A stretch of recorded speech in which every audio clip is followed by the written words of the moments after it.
എന്നാൽ ഇപ്പോഴത്തെ ഗവൺമെൻറ് എന്ന് പറഞ്ഞു കഴിഞ്ഞാൽ ഈ 2 തവണകളായിട്ട് നമ്മൾ ഇന്ത്യയെ ഭരിക്കുന്ന ഗവൺമെൻറ്റിനെ സംബന്ധിച്ചിടത്തോളം ഡിസിഷൻ എടുക്കാനുള്ള പവർ എന്ന് പറഞ്ഞു കഴിഞ്ഞാൽ ഓൾ ഓൺ എ സഡനാണ്. ആ സ്റ്റാർട്ടപ്പുകളിലൂടെ നമ്മുടെ ഇന്ത്യൻ ഇക്കോണമിയുടെ സെക്കൻഡ് സെക്ടർ എന്ന് പറയുന്ന ഇൻഡസ്ട്രിയൽ സെക്ടറിനെ ഒരു ഇൻഡസ്ട്രിയൽ റെവല്യൂഷൻ ഓറിയൻറ്റഡ് ആയിട്ടുള്ള ഒരു രീതിയിലേക്ക് നമുക്ക് ഉയർത്താനായിട്ട് കഴിയണം. സ്ട്രാറ്റജിക്കായിട്ട് ഡെവലപ്മെൻറ്റ് വന്നു കഴിഞ്ഞാൽ 100% ഉറപ്പാണ് 2047 ഒന്നും പോകുന്നതിന് മുമ്പ് നമ്മുടെ ഇന്ത്യ ഡെവലപ്ഡ് ആവും എന്നുള്ളത് 100% ഉറപ്പാണ്. ഏത് ലക്ഷ്യത്തിലേക്കാണ് ഇന്ത്യ എത്താൻ പോകുന്നത്? നമ്മൾ 2027 സംബന്ധിച്ചിടത്തോളം നമ്മൾ 3ാം പൊസിഷനിലേക്ക് എത്തും. ജർമ്മനിയെ കടത്തി വെട്ടി 3ാം പൊസിഷനിലേക്ക് എത്തിച്ചേരും. അപ്പോൾ ഇതിനെല്ലാം മാക്സിമൈസ് ചെയ്തുകൊണ്ട് ഇൻഡസ്ട്രിയും കൂടെ നമുക്ക് ഡെവലപ്പ് ചെയ്ത് കഴിഞ്ഞാൽ, അതോടൊപ്പം നമ്മുടെ അഗ്രികൾച്ചറിനെയും കൂടെ പൊക്കി വന്നു കഴിഞ്ഞാൽ നമ്മുടെ ഇക്കോണമി ആർക്കും തകർക്കാനാവില്ല, ആർക്കും പിടിച്ചു കിട്ടാൻ പറ്റാത്ത രൂപത്തിലുള്ളൊരു ഡെവലപ്മെൻറ്റ് നമുക്ക് സാധ്യമാക്കി എടുക്കാൻ പറ്റും.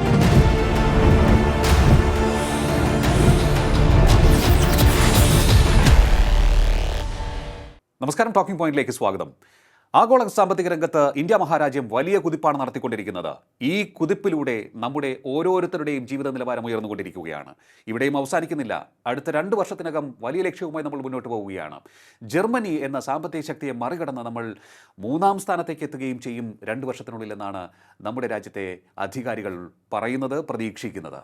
ഒപ്പം തന്നെ ഈ ഉയർച്ചയുടെ, ഈ വളർച്ചയുടെ നേട്ടം സാധാരണക്കാരെ ഏതൊക്കെ രീതിയിലാണ് സ്വാധീനിക്കുന്നത്, നമ്മുടെ ജീവിതം ഏതൊക്കെ രീതിയിലാണ് വരും നാളുകളിൽ മാറിമറിയാൻ പോകുന്നത്, ഈ മാറ്റത്തിനൊക്കെ എത്രത്തോളം കരുത്തുറ്റ പിന്തുണ ഭരിക്കുന്ന സർക്കാർ നൽകിക്കൊണ്ടിരിക്കുന്നു, പരിശോധിക്കാൻ നമുക്ക്. നമ്മോടൊപ്പം ചേരുന്നു സാമ്പത്തിക വിദഗ്ധൻ, ഒപ്പം അധ്യാപകനായ ലെഫ്റ്റനന്റ് ഡോക്ടർ ബിനുകുമാർ BJ. അദ്ദേഹം MG കോളേജിലെ എക്കണോമിക്സ് വിഭാഗം അസിസ്റ്റന്റ് പ്രൊഫസറാണ്. നമസ്കാരം, ടോക്കിംഗ് പോയിന്റിലേക്ക് സ്വാഗതം. നമസ്കാരം. സാമ്പത്തിക കുതിച്ചുചാട്ടത്തിൽ സർക്കാരിൻ്റെ പങ്ക് എത്രത്തോളം എന്നുള്ളതാണ് എൻ്റെ ആദ്യത്തെ ചോദ്യം. കാരണം കഴിഞ്ഞ 10 വർഷമായി ആണ് ഈ പ്രകടമായ മുന്നേറ്റം നമുക്ക് കാണാൻ സാധിക്കുന്നത്. അതുകൊണ്ട് തന്നെയാണ് ആ ഒരു ചോദ്യം. അതായത് നമ്മുടെ ഇന്ത്യൻ സമ്പദ് വ്യവസ്ഥയെക്കുറിച്ച് പറയുമ്പോൾ നമ്മൾ ഓരോ ഗവൺമെൻറ്റുകളും ഈ പദ്ധതികളെ സ്വാധീനിക്കാറുണ്ട്. ഇപ്പോൾ 5 year പ്ലാൻസ് നമ്മൾ നോക്കിയാലും, അതിനുശേഷം നീതി ആയോഗ് വന്ന അത് നോക്കിക്കഴിഞ്ഞാലും നമ്മൾ ഭരിക്കുന്ന ഗവൺമെൻറ് ഒരു ഇമ്പോർട്ടൻ്റ് ആയിട്ടുള്ള ഘടകമാണ്. അപ്പോൾ നമ്മൾ 2014 മുതൽ ഉള്ള ഡേറ്റ നോക്കുമ്പോൾ 2014-15 കാലഘട്ടത്തിൽ നമ്മുടെ ഇന്ത്യ 10ാം സ്ഥാനത്തായിരുന്നു. എന്നാൽ ഇപ്പോൾ ഈ 2025 നമ്മൾ നോക്കുമ്പോൾ ഈ കഴിഞ്ഞ മീറ്റിങ്ങിൽ നമ്മുടെ നീതി ആയോഗിൻ്റെ CEO പറഞ്ഞത് നമ്മൾ 4ാം പൊസിഷനിലേക്ക് എത്തിച്ചേർന്നു എന്നുള്ളതാണ്. അപ്പോൾ ഓൺ ദി ബേസ് ഓഫ് ഡേറ്റയാണ് അത് സാർത്ഥകമാക്കുന്നത്. IMFൻ്റെ വേൾഡ് ഇക്കണോമിക് ഔട്ട്ലുക്ക് റിപ്പോർട്ടിൽ, ഈ ലേറ്റസ്റ്റ് ഏപ്രിൽ വന്ന റിപ്പോർട്ടിലാണ് നമ്മൾ ജപ്പാനെ മറികടന്ന് നമ്മൾ 4ാം പൊസിഷനിലേക്ക് എത്തിച്ചേർന്നിരിക്കുന്നത്. അപ്പോൾ അതിൽ നമ്മൾ വിലയിരുത്തുമ്പോൾ നമ്മുടെ ഗവൺമെൻറ്റിൻ്റെ റോളെന്ന് പറഞ്ഞു കഴിഞ്ഞാൽ, അല്ലെങ്കിൽ ആ നേതൃത്വത്തിൻ്റെ ഇമ്പോർട്ടൻസ് എന്ന് പറഞ്ഞു കഴിഞ്ഞാൽ, അതായത് മുന്നേയുള്ള ഗവൺമെൻറ്റുകളൊക്കെ നമ്മൾ നോക്കുന്ന സമയത്ത് അതായത് ഒരു ഡിസിഷൻ എടുക്കാൻ ഒത്തിരി കാലതാമസം എടുക്കും. എന്നാൽ ഇപ്പോഴത്തെ ഗവൺമെൻറ് എന്ന് പറഞ്ഞു കഴിഞ്ഞാൽ ഈ 2 തവണകളായിട്ട് നമ്മൾ ഇന്ത്യയെ ഭരിക്കുന്ന ഗവൺമെൻറ്റിനെ സംബന്ധിച്ചിടത്തോളം ഡിസിഷൻ എടുക്കാനുള്ള പവർ എന്ന് പറഞ്ഞു കഴിഞ്ഞാൽ ഓൾ ഓൺ എ സഡനാണ്. എന്ത് തരത്തിലുള്ള നമ്മുടെ രാജ്യത്തിന് ബെനിഫിറ്റ് ഓറിയൻറ്റഡ് ആയിട്ടുള്ള, ഗ്രോത്ത് ഓറിയൻറ്റഡ് ആയിട്ടുള്ള എന്ത് തരത്തിലുള്ള ഡിസിഷൻ എടുക്കുന്നതും വളരെ ഫാസ്റ്റായിട്ടാണ്. അപ്പോൾ അത് നമ്മുടെ അതായത് ആ ടോപ്പ് ലീഡർഷിപ്പ് എടുക്കുന്ന ആ തീരുമാനങ്ങൾ തൊട്ട് താഴേക്ക് വരുമ്പോൾ എല്ലാ മേഖലകളിലും അതിൻ്റെ പ്രകമ്പനങ്ങളുണ്ടാവും. അപ്പോൾ അത് ഫാസ്റ്റ് ഗ്രോയിങ് ആയിട്ട് നമ്മുടെ ഇന്ത്യൻ ഇക്കോണമി മുന്നിലേക്ക് കൊണ്ടുപോകാനായിട്ട് അത് വളരെയധികം സഹായിക്കുന്നു. ഒരു സ്ട്രോങ് ഗവൺമെൻറ് വളരെ വൈറ്റൽ ഫാക്ടറാണ് നമ്മുടെ എക്കണോമിക് ഗ്രോത്ത്. വളരെ ഇമ്പോർട്ടൻ്റ് ആയിട്ടുള്ള ഫാക്ടറാണ് നമ്മുടെ, പ്രത്യേകിച്ച് നമ്മുടെ ഇക്കോണമി എന്ന് പറഞ്ഞാൽ നമ്മുടെ ഇന്ത്യ ഒരു ഫാസ്റ്റ് ഗ്രോയിങ് ഇക്കോണമിയാണ്, ഒരു ഡെവലപ്പിംഗ് ഇക്കോണമിയാണ്. അപ്പോൾ ഇവിടെ ഒത്തിരി ഘടകങ്ങൾ ഇങ്ങനെ കടന്നു പോകുന്നുണ്ട്. ഇപ്പോൾ അമേരിക്കയോ അല്ലെങ്കിൽ ചൈനയോ പോലുള്ള രാജ്യങ്ങളൊക്കെ നോക്കിക്കഴിഞ്ഞാൽ അവർ ഒത്തിരി വർഷങ്ങൾ മുമ്പേ ഈ കാര്യങ്ങളെല്ലാം നടത്തി വരുന്നതാണ്. ബട്ട് ഇപ്പോൾ നമ്മുടെ ഇന്ത്യയെ സംബന്ധിച്ചിടത്തോളം നമ്മൾ സ്വാതന്ത്ര്യം കിട്ടി, 1947 സ്വാതന്ത്ര്യം കിട്ടി, ഇന്ന് വരെയുള്ള ഓരോ കാര്യങ്ങൾ, നമ്മുടെ വികസനപരമായിട്ടുള്ള കാര്യങ്ങൾ നോക്കിക്കഴിഞ്ഞാൽ അതൊരു ഗ്രോത്ത് ഓറിയൻറ്റഡ് മേഖലയിൽ ഇങ്ങനെ പോവാണ്. അപ്പോൾ അതിൽ ഇപ്പോൾ വന്ന, അതായത് ഈ 10 വർഷങ്ങൾ 2015 ശേഷമുള്ള ഈ 25 വരെയുള്ള കാലഘട്ടങ്ങൾ, ഇനി നമ്മൾ വികസിത് ഭാരത് എന്ന് പറയുന്ന 2047 എന്ന് പറയുന്ന ആ ഒരു വിഷൻ ഓറിയൻറ്റഡ്. സോ 2047 ആകുമ്പോൾ ഇന്ത്യ അൾട്ടിമേറ്റ് ആയിട്ടും ഒരു ഡെവലപ്ഡ് കൺട്രി എന്ന് പറയുന്ന ആ പൊസിഷനിലേക്ക് എത്തിച്ചേർന്നിരിക്കും. അപ്പോൾ അതിലേക്കുള്ള വികസനപരമായിട്ടുള്ള തന്ത്രങ്ങളാണ്, പോളിസികളാണ് ഇപ്പോഴത്തെ ഗവൺമെൻറ് എല്ലാം ഇങ്ങനെ നടത്തി പോകുന്നത്. അപ്പോൾ അതിൽ അതെ, തീർച്ചയായിട്ടും അതിൽ വളരെ സുപ്രധാനമായിട്ടുള്ള ഒരു പങ്കുണ്ട്.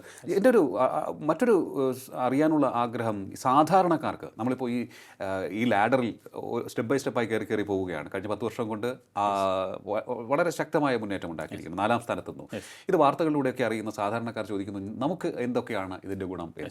അതായത് നമ്മൾ രാഷ്ട്രത്തെ സംബന്ധിച്ചിടത്തോളം നമ്മുടെ ഇന്ത്യ ഒരു ഡെവലപ്പിംഗ് ഇക്കോണമിയാണ്. ഇപ്പോൾ അമേരിക്ക ഒരു ഡെവലപ്ഡ് കൺട്രിയാണ്, അല്ലെങ്കിൽ ബ്രിട്ടൻ ഒരു ഡെവലപ്ഡ് കൺട്രിയാണെന്ന് പറയുമ്പോൾ നമ്മുടെ അത് അനലൈസ് ചെയ്യുന്ന സമയത്ത് നമുക്ക് 3 സെക്ടറുകളാണുള്ളത്. Primary sector, secondary sector, tertiary sector എന്ന് പറയും. അപ്പോൾ അതിൽ നമ്മുടെ പ്രൈമറി സെക്ടർ എന്ന് പറഞ്ഞാൽ അഗ്രികൾച്ചറാണ്, നമ്മുടെ സെക്കൻഡറി സെക്ടർ എന്ന് പറഞ്ഞാൽ വ്യാവസായിക മേഖലയാണ്, നമ്മുടെ ടെറിഷറി സെക്ടർ എന്ന് പറഞ്ഞാൽ സർവീസ് ഓറിയൻറ്റഡ് മേഖലകളാണ്. അപ്പോൾ വികസിത രാജ്യങ്ങളെ സംബന്ധിച്ചിടത്തോളം അവരെല്ലാം ഒരു പർട്ടിക്കുലർ സെക്ടറിനായിരിക്കും ഇമ്പോർട്ടൻസ് കൊടുക്കുന്നത്. ബട്ട് ഇന്ത്യയെ സംബന്ധിച്ചിടത്തോളം, ഇന്ത്യ എന്ന് പറയുന്ന രാജ്യം നമ്മൾ ബഡ്ജറ്റൊക്കെ അവതരിപ്പിക്കാൻ നമുക്കറിയാൻ പറ്റും, നമ്മൾ 3 സെക്ടറിനും ഒരുപോലെ വെയിറ്റേജ് കൊടുത്താണ് നമ്മൾ പൊക്കിക്കൊണ്ടുവരുന്നത്.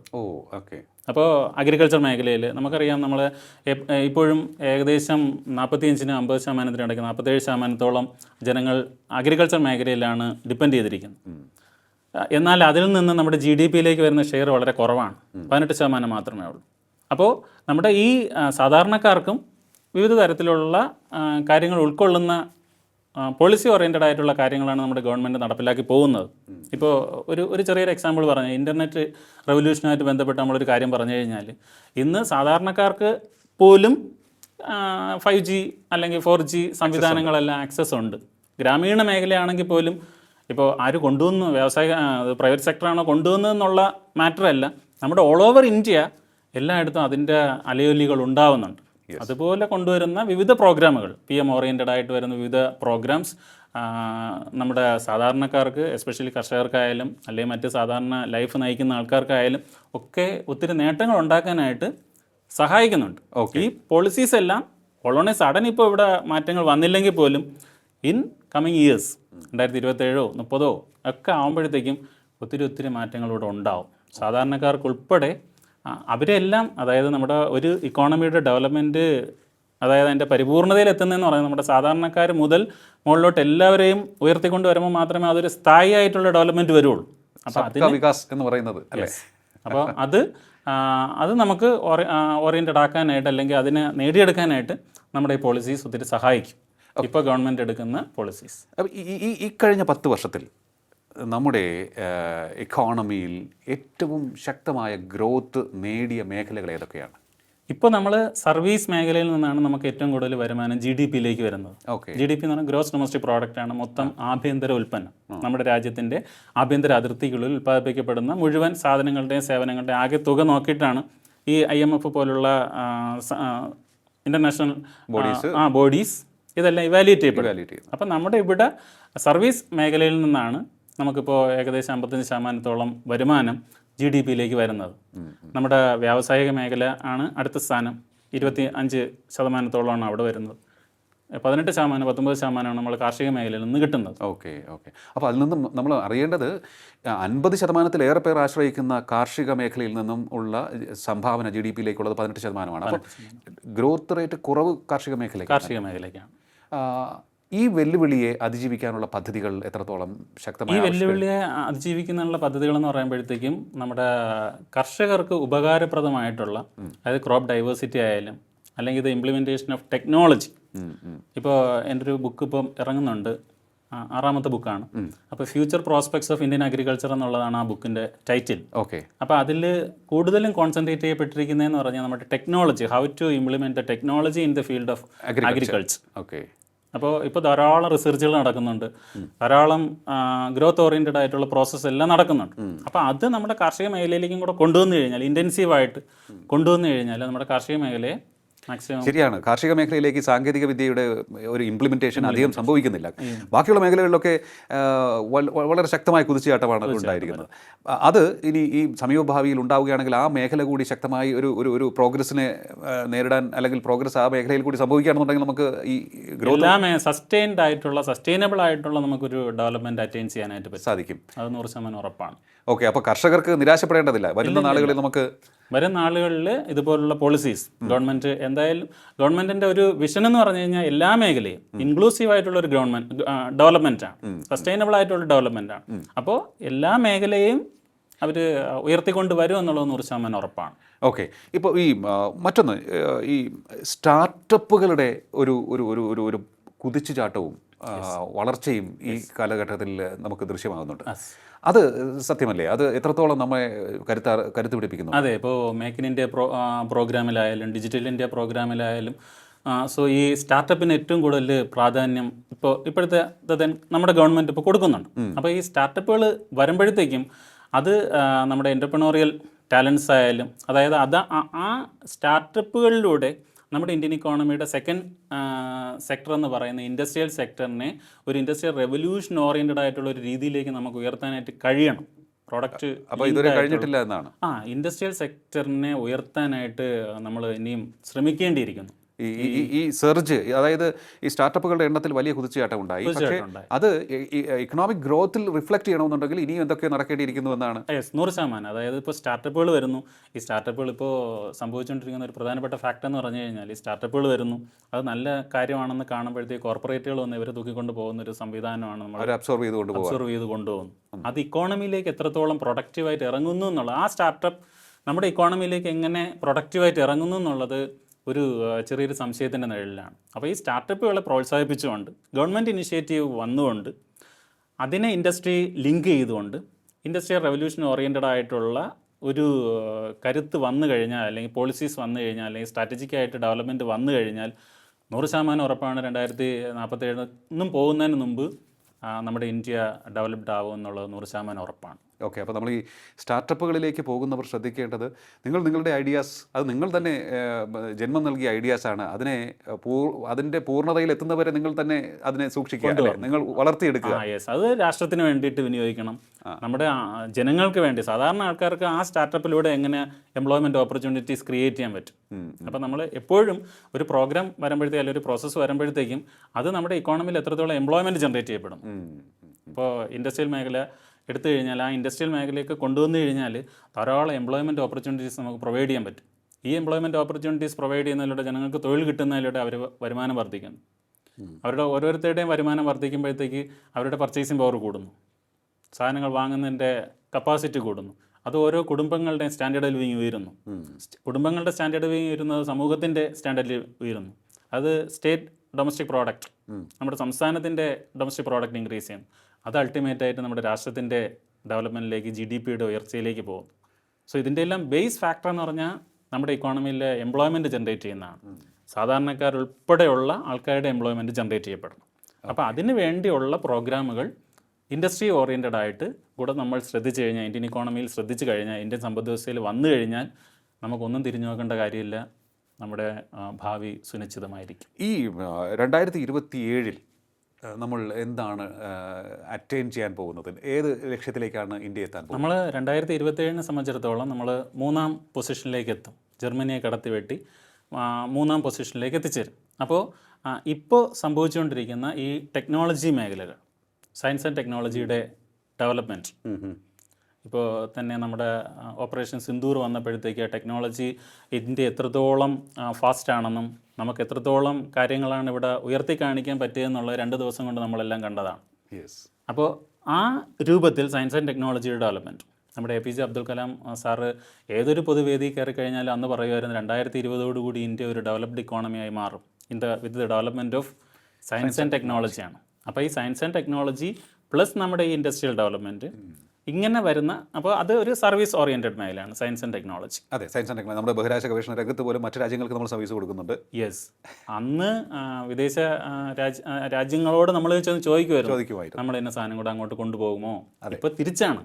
എസ്പെഷ്യലി നമ്മുടെ ഇൻഡിജീനിയസ് ടെക്നോളജിയാണ് നമ്മൾ ഏറ്റവും കൂടുതൽ ഡെവലപ്പ് ചെയ്യുന്നത് നമ്മുടെ രാജ്യത്തിനകത്ത് തന്നെ. ഇപ്പോൾ ആർമിയുടെ കേസ് നോക്കിക്കഴിഞ്ഞാൽ, നേവിയുടെ കേസ് നോക്കിക്കഴിഞ്ഞാൽ, എയറിൻ്റെ കേസ് ഇതെല്ലാം നമ്മൾ തന്നെ സ്ഥാപിച്ചെടുക്കുന്ന നമ്മുടെ ഇന്ത്യയുടെ ടെക്നോളജി ഉപയോഗിച്ചുകൊണ്ട്, ഇൻഡിജീനിയസ് ടെക്നോളജി ഉപയോഗിച്ചുകൊണ്ട് നമ്മളിതിനെല്ലാം പരുവപ്പെടുത്തി വരികയാണ്. അത് ഫാസ്റ്റ് ഗ്രോയിങ് ആണ്. അപ്പോൾ ഇതിനെല്ലാം മാക്സിമൈസ് ചെയ്തുകൊണ്ട് ഇൻഡസ്ട്രിയും കൂടെ നമുക്ക് ഡെവലപ്പ് ചെയ്ത് കഴിഞ്ഞാൽ, അതോടൊപ്പം നമ്മുടെ അഗ്രികൾച്ചറിനെയും കൂടെ പൊക്കി വന്നു കഴിഞ്ഞാൽ നമ്മുടെ ഇക്കോണമി ആർക്കും തകർക്കാനാവില്ല, ആർക്കും പിടിച്ചു കിട്ടാൻ പറ്റാത്ത രൂപത്തിലുള്ളൊരു ഡെവലപ്മെൻറ്റ് നമുക്ക് സാധ്യമാക്കി എടുക്കാൻ പറ്റും. ഈ ആഗോളമായി ലോകരാജ്യങ്ങൾ എങ്ങനെയാണ് ഇന്ത്യയുടെ ഗ്രോത്തിനെ കാണുന്നത് എന്ന് മനസ്സിലാക്കാൻ കഴിഞ്ഞിട്ടുണ്ടോ? കാരണം പണ്ട് നമ്മൾ അവരുടെ എല്ലാം മാർക്കറ്റായിരുന്നു, വലിയൊരു ഉപഭോക്തൃ സമൂഹം നമുക്കുണ്ട്. അപ്പോൾ ആ ഉപഭോക്താക്കളെ ലക്ഷ്യമിട്ടുകൊണ്ടുള്ള അവരുടെ പ്രോഡക്ട്സ് വിറ്റഴിക്കാനുള്ള ഒരു വലിയ മാർക്കറ്റ് അതായിരുന്നു ഇന്ത്യ. എന്നാൽ ഇന്ന് ആ ഇന്ത്യ മാറിക്കഴിഞ്ഞിരിക്കുകയാണ്, നമ്മൾ കുതിക്കുകയാണ്. അപ്പോൾ ഈ കുതിപ്പിനെ, ഈ മാറ്റത്തെ ലോകരാജ്യങ്ങൾ എങ്ങനെയായിരിക്കണം നോക്കിക്കാണുന്നത്?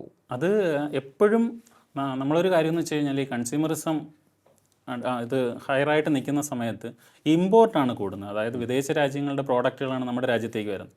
അപ്പോൾ ഇമ്പോർട്ട് വരുമ്പോഴത്തേക്ക് നമുക്ക് നമ്മുടെ രാജ്യത്ത് നിന്ന് ഔട്ട്ഫ്ലോ ഓഫ് ക്യാപിറ്റലാണ്, നമ്മുടെ ക്യാപിറ്റൽ അങ്ങോട്ട് പോവാണ്. ബട്ട് ഇപ്പം നമ്മളെന്ന് പറഞ്ഞു കഴിഞ്ഞാൽ എക്സ്പോർട്ട് ഓറിയൻറ്റഡ് ഇക്കോണമിയായി മാറുകയാണ്. അപ്പോൾ നമ്മൾ മാക്സിമം ഇവിടെ പ്രൊഡ്യൂസ് ചെയ്യുന്നു. ഇപ്പോൾ നമ്മൾ കോവിഡ് വന്നപ്പോൾ തന്നെ നമുക്കറിയാം, ആവശ്യമായിട്ടുള്ള പാരസെറ്റമോൾ ഉൾപ്പെടെയുള്ള സാധനങ്ങൾ നമ്മുടെ ഇവിടെ നിന്നാണ് മറ്റ് രാഷ്ട്രങ്ങളിലേക്ക് പോലും പോയത്. അപ്പോൾ അത്രയും പവർ പാക്കായിട്ട് നമ്മുടെ ഇക്കോണമിയിൽ, നമ്മുടെ ഇന്ത്യയിൽ പ്രൊഡക്ഷൻ ഇൻക്രീസ് ചെയ്യാണ്. അതെ, എല്ലാ മേഖലകളിലും. അപ്പോൾ ഏത് രീതിയിൽ നോക്കിക്കഴിഞ്ഞാൽ മറ്റ് ഡെവലപ്ഡ് കൺട്രീസ് എല്ലാം നമ്മളെ നമ്മുടെ ഇന്ത്യയുടെ ആ ഗ്രോത്ത് അല്ലെങ്കിൽ ഇന്ത്യയുടെ ആ വളർച്ച അതൊരു ആ ഒരു ആംഗിളിൽ അവർ വച്ചിട്ടുണ്ട്, നമ്മുടെ ഇന്ത്യ എങ്ങനെയാണ് എന്നുള്ളത്. ഇനിയിപ്പോൾ ഇന്ത്യക്ക് മുന്നിലുള്ള സാമ്പത്തിക ശക്തികളെ നോക്കുകയാണെന്നുണ്ടെങ്കിൽ ചൈന, അമേരിക്ക, ജർമ്മനി മൂന്നേ ഉള്ളൂ. ഈ 3 രാജ്യങ്ങളാണുള്ളത്. ഇനിയിപ്പോൾ നമുക്ക് അടുത്ത ലക്ഷ്യം ജർമ്മനിയെ മറികടന്ന് നമ്മൾ 3ാം സ്ഥാനത്തേക്ക് എത്തുക എന്നുള്ളത്. ഇപ്പോൾ ഈ താരിഫ് യുദ്ധം വളരെ വളരെ ശ്രദ്ധ നേടിയിട്ടുണ്ട്. അപ്പോൾ അതിനിപ്പോൾ തിരിച്ചടിയൊക്കെ കിട്ടിക്കൊണ്ടിരിക്കുന്നുണ്ടെങ്കിൽ തന്നെയും ഈ താരിഫ് യുദ്ധം എങ്ങനെ അവസാനിക്കുമെന്നാണ് കരുതുന്നത്? താരിഫ് യുദ്ധത്തെക്കുറിച്ച് പറയുമ്പോഴത്തേക്കും നമ്മളും മറ്റ് വിദേശ രാജ്യങ്ങളിലെ നമ്മുടെ ഇൻ്റർനാഷണൽ ട്രേഡുമായി ബന്ധപ്പെട്ട അല്ലെങ്കിൽ എക്സ്ചേഞ്ചുമായി ബന്ധപ്പെട്ടൊക്കെയാണ് ഈ താരിഫുമായി ബന്ധപ്പെട്ട കാര്യങ്ങളെല്ലാം വരുന്നത്. അപ്പോൾ നമ്മുടെ ഈ അതായത് liberalise means new economic policy വന്നതിൻ്റെ ഫലമായിട്ട് 1991 നമ്മുടെ നരസിംഹറാവു ഗവൺമെൻറ്, മൻമോഹൻ സിംഗ് ഉൾപ്പെടുന്ന ടീം ഇവിടെ പുത്തൻ സാമ്പത്തിക നയം അഡോപ്റ്റ് ചെയ്യുകയും അതിൻ്റെ ഫലമായിട്ട് ഒത്തിരി ലിബറലൈസ്ഡ് ആയിട്ടുള്ള കാര്യങ്ങളെല്ലാം വന്നതിൻ്റെ ഫലമായിട്ടാണ് ഈ താരിഫിലെല്ലാം വ്യത്യാസങ്ങൾ വന്ന് ഇപ്പോൾ നടന്നുകൊണ്ട് പോകുന്ന രൂപത്തിലുള്ളൊരു ഡെവലപ്മെൻറ്റ് വരുന്നത്. അപ്പോൾ അതിൽ ഒത്തിരി റെസ്ട്രിക്ഷൻസും കാര്യങ്ങളൊക്കെ ഉണ്ടെങ്കിലും അതെല്ലാം മാറി നല്ലൊരവസ്ഥയിലേക്ക് പോകും എന്നുള്ളത് തന്നെയാണ് 100% ഉറപ്പ്. ഇപ്പോൾ ഈ നമ്മുടെ രാജ്യം ഇങ്ങനെ കുതിപ്പും നേട്ടത്തെയും കുറിച്ചൊക്കെ സംസാരിക്കുമ്പോൾ കേരളത്തിൻ്റെ അധികൃതർ പറയുന്നത് ഓക്കെ, ഇത് സ്വാഭാവികമാണ്, കടം കൂടുക എന്ന് പറയുന്നത് സ്വാഭാവികമാണ്, നമ്മൾ വളർന്നുകൊണ്ടിരിക്കുകയാണ്, നമുക്ക് വലിയ പ്രതീക്ഷയാണുള്ളത് എന്നാണ് പറയുന്നത്. വലിയ മാറ്റം നമ്മുടെ അടിസ്ഥാന സൗകര്യ മേഖലയിൽ സംഭവിച്ചു എന്നും അവകാശപ്പെടുന്നുണ്ട്. അപ്പോൾ കേരളത്തിൻ്റെ സാമ്പത്തിക സ്ഥിതിയെ നമ്മുടെ ദേശീയ നിലവാരവുമായി തട്ടിച്ചു നോക്കുമ്പോൾ എന്താണ് പ്രതീക്ഷയ്ക്ക് വക നൽകുന്നത്? കേരളത്തിൻ്റെ കാര്യം നമ്മൾ പറയുമ്പോഴും പ്രൊഡക്ഷൻ ഓറിയൻറ്റഡ് ആയിട്ട് നമ്മുടെ കേരളം മാറാതിരുന്നാൽ അത് നമുക്ക് വരും ഭാവിയിൽ വളരെ കൂടുതൽ ബുദ്ധിമുട്ടുകളുണ്ടാവും. ഇപ്പോൾ വീണ്ടും ഇപ്പോൾ 3000 കോടി നമ്മൾ കടമെടുക്കാനായിട്ട് ശ്രമിക്കുന്നു, അല്ലെങ്കിൽ കടമെടുക്കുന്നു. അപ്പോൾ ഈ കടമെടുത്തെല്ലാം നമ്മൾ ഇക്കോണമിയിലേക്ക് ഇറക്കുമ്പോൾ പ്രൊഡക്ഷൻ ഓറിയൻറ്റഡ് ആയിട്ട് നമ്മുടെ ഇക്കോണമി എത്രത്തോളം ആയി വരുന്നുവോ, കേരള സമ്പദ് വ്യവസ്ഥയെ സംബന്ധിച്ചിടത്തോളം നമ്മുടെ ഇവിടെ ഉള്ള ഇൻപുട്ട്, ഹ്യൂമൻ റിസോഴ്സ് ആയാലും, നമ്മുടെ എഡ്യൂക്കേഷൻ മേഖലയിലുള്ള ഡെവലപ്മെൻ്റ് ആയാലും, ഹെൽത്ത് മേഖലയിലുള്ള ഡെവലപ്മെൻ്റ് ആയാലും, ഹെൽത്ത് മേഖലയെക്കുറിച്ചൊക്കെ നമ്മൾ പറയുമ്പോഴത്തേക്ക് നമ്മൾ ഒത്തിരി വർഷം മുമ്പേ നമ്മൾ പറയുമായിരുന്നു ഡെവലപ്ഡ് കൺട്രീസിനോടൊപ്പം ഈക്വലൈസ് ചെയ്യാൻ പറ്റുന്ന തരത്തിലുള്ളൊരു ഹെൽത്ത് മേഖലയാണ് നമ്മുടെ കേരളത്തിനുള്ളത്. കേരളത്തിൻ്റെ ഹെൽത്ത് മോഡൽ ഒരു മാതൃകയാണ്. അപ്പോൾ ഇങ്ങനെയുള്ള എല്ലാ മേഖലകളെയും ഒരുമിപ്പിച്ചുകൊണ്ട് പ്രൊഡക്ഷൻ ഓറിയൻറ്റഡ് ആയിട്ട് നമ്മൾ പോയില്ലെന്നുണ്ടെങ്കിൽ അത് സമീപഭാവിയിൽ നമ്മുടെ കേരളമൊക്കെ ഏറ്റവും കൂടുതൽ ബുദ്ധിമുട്ട് അനുഭവിക്കും. അതായത് നമുക്ക് ഒട്ടേറെ സാധ്യതകൾ ഇപ്പോൾ പറഞ്ഞ ഹെൽത്ത് മേഖലയിൽ, ഹെൽത്ത് ടൂറിസം നമുക്ക് ഡെവലപ്പ് ചെയ്യാൻ സാധിക്കും. ടൂറിസത്തിൽ കുറേ കൂടി ഇന്നോവേറ്റീവായുള്ള ഐഡിയാസ് നമ്മൾ അവതരിപ്പിക്കേണ്ടതുണ്ട്. ഇതുപോലെ തന്നെ എഡ്യൂക്കേഷണൽ ഹബ്ബായി തന്നെ നമുക്ക് മാറ്റിയെടുക്കാൻ, നമ്മുടെ നാടിനെ മാറ്റിയെടുക്കാൻ സാധിക്കും. ഇങ്ങനെ കുറച്ച് സെലക്റ്റീവ് ആയിട്ടുള്ള കുറേയേറെ മേഖലകളിലേക്ക് നമ്മൾ കുറേ കൂടി ഈ ശ്രദ്ധ പതിപ്പിക്കേണ്ടിയിരിക്കുന്നു എന്ന് തോന്നുന്നു. അതിന് ഈ മാറ്റം വളരെ വേഗത്തിൽ സംഭവിക്കേണ്ടിയിരിക്കുന്നു എന്ന് തോന്നി. ഡിസിഷൻസ് എടുക്കുന്നത്, നേരത്തെ നമ്മൾ ആദ്യം പറഞ്ഞതുപോലെ ഈ ഡിസിഷൻസ് എടുക്കുന്നത് വേഗത്തിലും അത് എത്രയും പെട്ടെന്ന് ഇഫക്റ്റീവ് ഇംപ്ലിമെൻറ്റ് ചെയ്യാനുള്ളൊരു സാഹചര്യം കൂടി ഉണ്ടാവേണ്ടതുണ്ട്. അത് തീർച്ചയായും. അതായത് നമ്മുടെ ഗവൺമെൻറ് അതൊരു പ്രധാനപ്പെട്ട ഘടകമാണ്. പിന്നെ ഇവിടുത്തെ വരുമാന സ്രോതസ്സുകൾ നമുക്ക് പൈസ ഇല്ലാതെ വരുന്നതുകൊണ്ടാണ്, നമുക്ക് വരുമാനം കുറയുന്നതുകൊണ്ടാണ്, അല്ലെങ്കിൽ കയ്യിലെടുത്ത് ചിലവാക്കാനായിട്ടുള്ള ബുദ്ധിമുട്ട് കൊണ്ടാണ് ഈ പോളിസീസിൽ നിന്നെല്ലാം ബാക്കിലോട്ട് പോകുന്നത്. ബട്ട് അതല്ലാതെ നമ്മുടെ ഇക്കോണമി തന്നെ പ്രൊഡക്ഷൻ ഇൻക്രീസ് ചെയ്യിപ്പിച്ചുകൊണ്ട് മേഖലയാണെങ്കിൽ തന്നെ, നേരത്തെ പറഞ്ഞ മേഖലയാണെങ്കിൽ തന്നെ എല്ലാ മേഖലകളും പ്രൊഡക്ഷൻ ശക്തമാക്കുകയാണ്. അതിനുള്ളൊരു സാഹചര്യം കൂടി വന്നു കഴിഞ്ഞാൽ അത് മാക്സിമം നമ്മൾ പ്രയോജനപ്പെടുത്തണം. കേരളത്തിൻ്റേതായിട്ടുള്ളൊരു മാതൃക നമ്മൾ ഡെവലപ്പ് ചെയ്ത്, ഇപ്പോൾ ഗുജറാത്ത് നോക്കിക്കഴിഞ്ഞാൽ അല്ലെങ്കിൽ മറ്റ് സംസ്ഥാനങ്ങളെല്ലാം നോക്കി, അവിടെ എല്ലാം വ്യാവസായികപരമായിട്ടെല്ലാം വളരെയധികം ഫാസ്റ്റ് ഗ്രോയിങ് ആണ്. അപ്പോൾ ആ രീതിയിലേക്ക് അതിനേക്കാൾ കൂടുതൽ എഡ്യൂക്കേഷനിലായാലും IT ആയാലും ഹെൽത്ത് ആയാലും ഒക്കെ നമുക്ക് കൊണ്ടുപോകാനായിട്ട് പറ്റും. ബട്ട് നമ്മുടെ ആ പോളിസീസിൻ്റെ ഒരു അഭാവം, പിന്നെ ഈ കമ്മീഷൻ ഓറിയൻറ്റഡ് ആയിട്ടുള്ള കാര്യങ്ങളിലോട്ടുള്ളൊരു ചായ്വ്. അപ്പോൾ നമ്മുടെ ഇക്കോണമിക്ക് അല്ലെങ്കിൽ നമ്മുടെ സാധാരണക്കാർക്ക് വേണ്ടി ഈ കാര്യങ്ങളെല്ലാം വരണം എന്നുള്ളൊരു ചിന്താഗതിയുള്ള ഒരു പോളിസി മേക്കേഴ്സും ഒക്കെ വന്നെങ്കിൽ മാത്രമേ നമ്മുടെ കേരളം ഫാസ്റ്റായിട്ട് പോകാനായിട്ട് പറ്റുള്ളൂ. അതായത് എന്നും നമ്മൾ കൺസ്യൂമറിസം അല്ലെങ്കിൽ ഇന്നടുത്ത് നിന്ന് വരട്ടെ എന്നുള്ള ആ ഒരു കൺസെപ്റ്റോട് കൂടി ഇരുന്ന് കഴിഞ്ഞാൽ നമുക്ക് സ്ഥായിയില്ല. അതെ, കേരളത്തിലും എനിക്ക് തോന്നുന്നു കേരളത്തിലും അടിയന്തരമായി ഈ കാർഷിക മേഖലയിൽ സാങ്കേതികവിദ്യ ഇംപ്ലിമെൻ്റ് ചെയ്യേണ്ട സമയം അതിക്രമിച്ചിരിക്കുകയാണ്.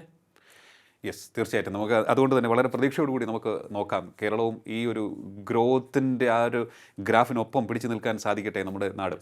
അങ്ങനെയാണെങ്കിൽ മാത്രമല്ല നമ്മുടെ ലൈഫ് സ്റ്റൈൽ കുറേ കൂടി മെച്ചപ്പെടുകയുള്ളൂ, ജീവിത നിലവാരം കുറേ കൂടി കുതിച്ചു വരികയുള്ളൂ. അപ്പോൾ എങ്കിലും വളരെ വലിയ പ്രതീക്ഷയാണുള്ളത്. ഇന്ത്യ മഹാരാജ്യം ഈ ആഗോള സാമ്പത്തിക രംഗത്ത് ഈ കുതിച്ചുചാട്ടം നടത്തുന്നത് തുടരട്ടെ എന്ന് നമുക്ക് പ്രതീക്ഷിക്കാം. വളരെയധികം നന്ദി ടോക്കിംഗ് പോയിന്റിൽ പങ്കെടുത്തത്. Thank you. തീർച്ചയായിട്ടും കഴിഞ്ഞ 10 വർഷമായി ഇന്ത്യ മഹാരാജ്യം സാമ്പത്തിക രംഗത്ത് നടത്തുന്ന ഈ കുതിച്ചുചാട്ടം വളരെ പ്രതീക്ഷ നൽകുന്നതാണ്. വരും നാളുകളിലും ഈ പ്രതീക്ഷയ്ക്ക് കരുത്ത് ഏറുകയാണ് എന്നുള്ളതാണ് നമ്മുടെ സാമ്പത്തിക രംഗത്തെ വിദഗ്ധർ പറഞ്ഞുകൊണ്ടിരിക്കുന്നത്. അങ്ങനെ തന്നെ സംഭവിക്കട്ടെ. ഡോക്യുമെൻ്ററി അധ്യായം ഇവിടെ പൂർണ്ണമാകുന്നു. ഇനി അടുത്ത എപ്പിസോഡിൽ കാണാം. നമസ്കാരം.